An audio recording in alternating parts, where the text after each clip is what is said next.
নমস্কার বন্ধুরা, welcome back to my channel. কেমন আছেন আপনারা সবাই? আশা করি খুব ভালো আছেন।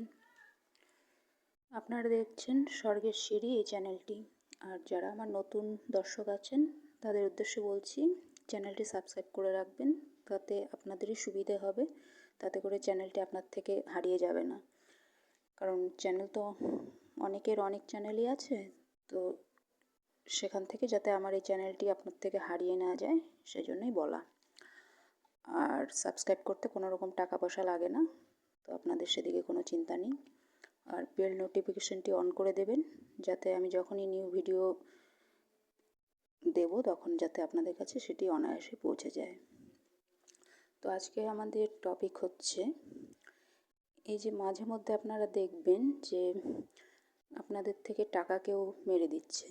তো এমনটা কেন হয়? একটা কথা সবসময় মনে রাখবেন, যতক্ষণ আপনি কোনো কিছু নেগেটিভ করবেন না ততক্ষণ আপনার সাথে নেগেটিভ কোনোভাবেই হবে না। এবার যখনই আপনার সাথে নেগেটিভ কিছু হচ্ছে, জানবেন যে এটা আপনারই পাস্ট কর্ম। হ্যাঁ, তবে এটা হতে পারে যে আপনি সেটা ভুলে গেছেন। যেমন আমরা গতকালকে কোনো কাজ করে তার পরের দিনই ভুলে যাই, মনে নাই থাকতে পারে। স্মৃতিশক্তি কারো কারো থাকে না, খুব কমজোর, গতকালের কথাই মনে থাকে না। তো আপনি পূর্বজন্মে কী করে এসেছেন সেটা তো মনে থাকার কোনো কথাই নয় না। হ্যাঁ, জাতিস্বর বলেও কিছু মানুষ আছে যাদের পূর্বজন্মের কথাও মনে থাকে।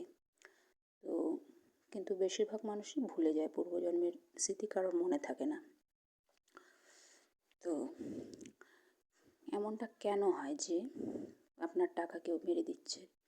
অনেক সময় আপনি দেখবেন খেয়াল করে যে ট্রাফিকে হয়তো আপনি হেলমেট পরে যাননি, বা যেটাই হোক, আপনাকে দাঁড় করিয়ে টাকা নিয়ে নিল। তো এমনটা কেন হয়? কারণ হচ্ছে পূর্বজন্মে আপনি সেই ব্যক্তির টাকা নিয়ে নিয়েছিলেন, কোনোভাবে সেটা ফেরত দেননি। তো সেটা এখন সে আপনার কাছ থেকে ইন্টারেস্ট সহকারে নেবে।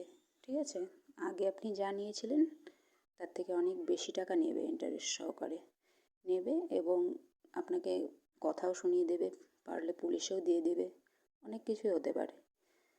তো সবসময় মনে রাখবেন, আপনি যদি এরকম কিছু না করে থাকেন তাহলে এটা কখনোই ঘটবে না।